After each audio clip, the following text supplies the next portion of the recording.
കിടക്കെ എങ്കിലും ഈ അത്യന്ത ശക്തി ഞങ്ങളുടെ സ്വന്തമെന്നല്ല ദൈവത്തിന്റെ ദാനമത്ര എന്ന് വരേണ്ടതിന് ഈ നിക്ഷേപം ഇത് നിക്ഷേപമാ.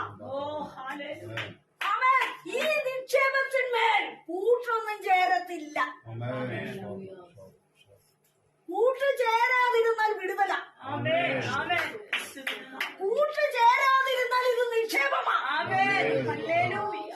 യേശുവിന്റെ ജീവൻ യേശുവിന്റെ ജീവന് നമ്മുടെ മർത്യശരീരത്തിൽ വെളിപ്പെടേണ്ടതിന് യേശുവിന്റെ മരണം ദിനംതോറും ഏറ്റെടുക്കുക.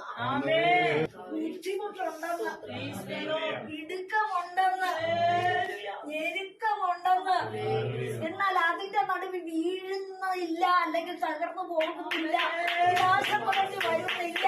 കാരണമെന്ന ഓരോ കഷ്ടവും നീ കിടക്കുമ്പോൾ ഓരോ സ്റ്റെപ്പിലേക്ക് നീ മുകളിലേക്ക് കയറുകയാണ്. എന്തിനാണെന്നറിയാമോ? യേശുവിന്റെ ജീവൻ നിന്റെ മർത്യശരീരത്തിൽ നാമെ വെളിപ്പെടേണ്ടതിന് യേശുവിന്റെ മരണത്തിന് നീ കഷ്ടപ്പെടണം. ഒരു തടസ്സം വന്നെങ്കിൽ ഓർത്തോ, പുതിയൊരു സ്റ്റെപ്പിലേക്ക് പോകുക.